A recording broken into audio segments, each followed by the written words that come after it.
kapuso, kabalo ba mo sa panultihon nga a good writer is a good listener? Kana atong pamatud-an karong buntaga kay tungod aduna kitay makauban nga usa ka writer ug miani na og millions ang nagabasa sa iyang mga suwat. Welcome sa At Home with the GMA Regional TV, Ma'am Hannah Maria. Maayong buntag kanimo diha.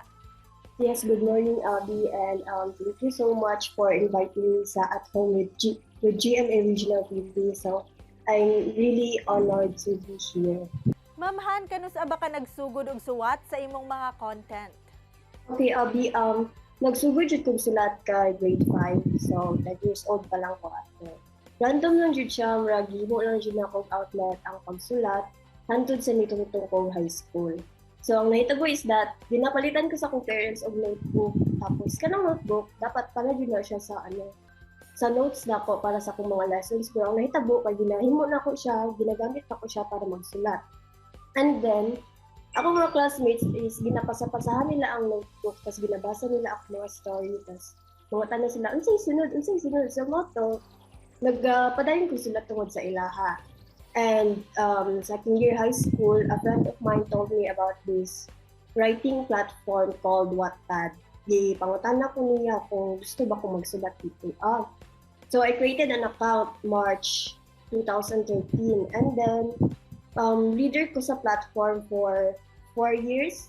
Actually, daghan kay mga hawd na writers dito ako. At first, di pangunahan ko sa kahadlok. Kinsa may mabasa sa akong story, di ba? Daghan naman kay writers dito. Daghan naman kay ko ng mga novels. So, it took me 4 long years to overcome that fear. And last 2017, dito ko nag-start og sulat sa akong novel. Unsa ba ang imong inspirasyon nganong ingon ani ang imong mga ginasuwat? Abi, dagan kong inspiration sa akong pagsulat. Mga experiences, mga kaagi po sa laing tao nga kailan ako. So, mga gusto na ko makabot sa kinabuhi. O syempre, katong mga author nga nauna sab sa ako. So, sahay, nagasulat ko para ipagawas akong gibati. Pag nagasulat mo ko, nako sa isa ka headspace kung asa pwede na ko express ang akong kaugalingon na walay pagduha-duha. So, I am my most authentic self when writing. Dili na nagamatter sa akong naabay makabasa o wala.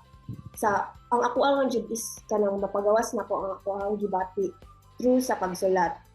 And most importantly, inspiration na ako mga readers. Kay sila jud tong nagasuporta sa ako from the start. Naara jud na sila kinig atang og updates, and sometimes they would send me messages saying that I am an inspiration to them. And wala sila kabalo nga sila ang dakong inspiration sa akong Ubay-ubay na gayod ang may basa sa imong mga sugilanon. Gani aduna na kay usa ka self-published nga libro. Unsa imong gibati ani Ma'am Han ug unsa ni ka satisfying sa imuha?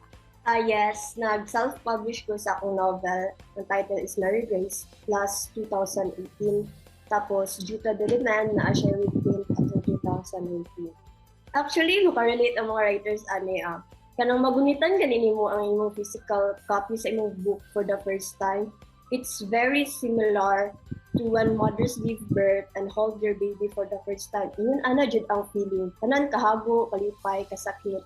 Yatang mo anak na libro. So lisod ug challenging to siya na process para sa kuha kay first time pa to nako, and wala jud ko nagdahom na makaya nako to siya. So daghan mo kumitabang sa kuha to from the layout, from the book covers, from editing to printing. So, special na siya sa kuha kay wala dyan makalupid sa feeling na magunitan mo ang libro na gihaguan dyan mo in real life.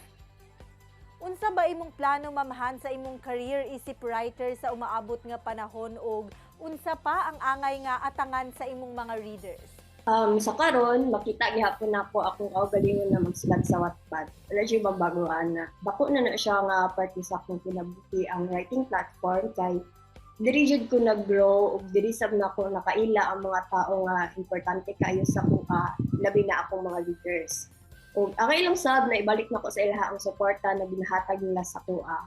Sa karon, nakoy mga initial plans to self-publish kung dili karon na year, baka next year.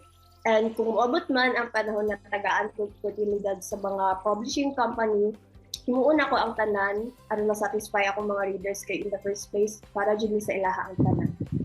Ma'am Han, do na ba kay mensahe nga buot nimong ipaabot sa mga aspiring writers? Go ahead po. Sa mga aspiring writers, isa na dyan akong maingon.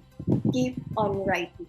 Bahala ginagmay lang taga-adlaw. Ayaw lang dyan undang, let go of inhibitions and limiting beliefs. Dili mo kailangan og million readers para matawag na yung kaugalingon na writer. Sulat lang jud, and don't be afraid to click that publish button. Embrace the process and learn from your mistakes. Keep on reading books. And kung makahatag kog advice sa imuha as an aspiring writer, pagdala og gamay na yung book bisan asa ka mo adto. Kung na kay mga ideas or mga memories na gusto nimo i-keep, isulat da sa notebook. Bisag-unsa lang jud, wala na siya limit. And when you finally have the courage to write the book, baliki imong mga notes. Dako kay na siya tabang sa imong kawal na gasulat ka. Dili nimo kailangan ma-inspire taga-adlaw para magsulat. Sometimes lang po na sa inyong disiplina.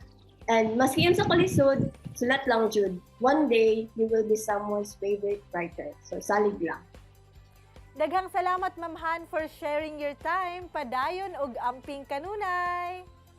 So, daghang salamat po at home with GMA Regional TV for giving us a platform, mga Wattpad writers, to express ourselves and to tell you about the process of being a Wattpad writer.